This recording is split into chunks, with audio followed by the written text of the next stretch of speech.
மேனேஜரை மேனேஜ் பண்ண கத்துக்கிட்டாலே போதும், வாழ்க்கை ஓடிடும் நினைக்கிறீங்க. உண்மையில பாத்தீங்கன்னா மேனேஜர்ஸ் உங்களை மேனேஜ் பண்ணல, நீங்க தான் உங்க மேனேஜர்களை மேனேஜ் பண்றீங்க. இன்டெலிஜென்ட்டா மேனேஜ் பண்றவனுக்கு ப்ரமோஷன் கிடைக்குது, அவ்வளவுதான்.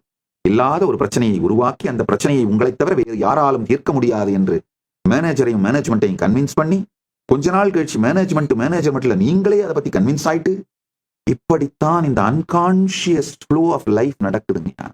உங்கள் வாழ்க்கையை வடிவமைப்பதை மற்றவங்களுக்கு பிரான்சைஸ் பண்ணி விட்டீங்கன்னாலே நீங்க கான்சியஸா இருக்க வேண்டிய தேவையில்லாமல் போறதுனால, கிரியேட்டிவா அவேரா உயிர்ப்போடு நீங்கள் இருக்க வேண்டிய தேவையில்லாமல் போறதுனால ஆட்டோ பைலட் மோட்லயே வாழ்ந்து அப்படியே செத்து போயிடுங்க. கர்மண்யே வாதிகாரஸ்தே மாபலேஷு கதாச்சனக மா கர்ம பலஹேதுர் பூர்மா தே சங்கோஸ்துவ கர்மணி.